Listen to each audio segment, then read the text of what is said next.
ఒకరి త్యాగం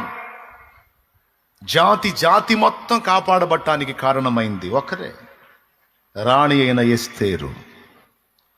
మొర్దెకైదేముంది, బయట ఉండే సలహాలే. సీన్లో ఉంది ఎస్తేరు, ఆడపిల్ల, తల్లిదండ్రి లేని అనాథ.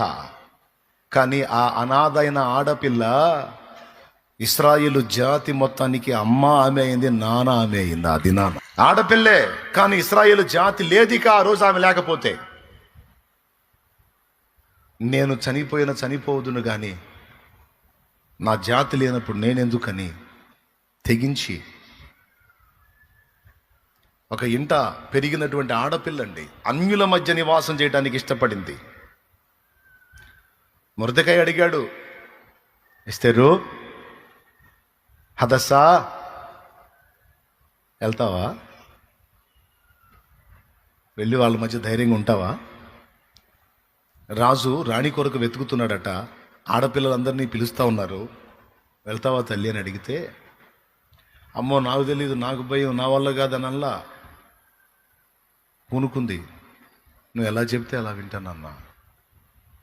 సరే వెళ్ళు, దేవుడు నీకు తోడుగా ఉంటాడమ్మా.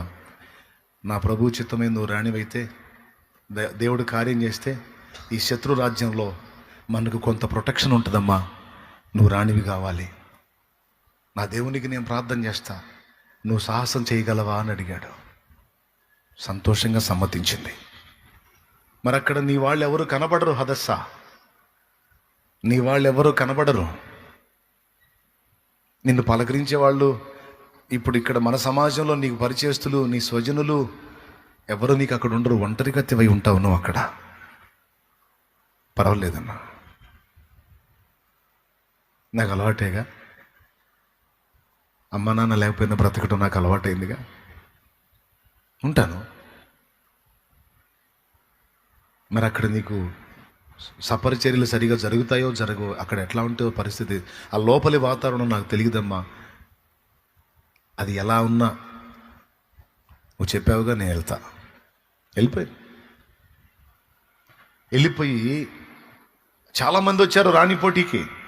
వాళ్ళందరి మధ్యలో ఈ అమ్మాయిని చూసినప్పుడు ఆ అంతఃపురంలో ఉన్న వాళ్ళందరికీ, చిన్నవాడు మొదలుకొని పెద్దవాని వరకు అందరికీ దయ పుట్టిందట. ఫస్ట్ దేవుని కృప, ఆమె ఎడల దయ పుట్టడానికి దేవుని కృప అయితే, రెండవది దయ పుట్టే విధంగా నడుచుకోవటానికి ఆమెకు జ్ఞానం ఇచ్చాడు దేవుడు ఎస్తేరుకి. ఫలితంగా ఏం జరిగిందో మీకు తెలుసు.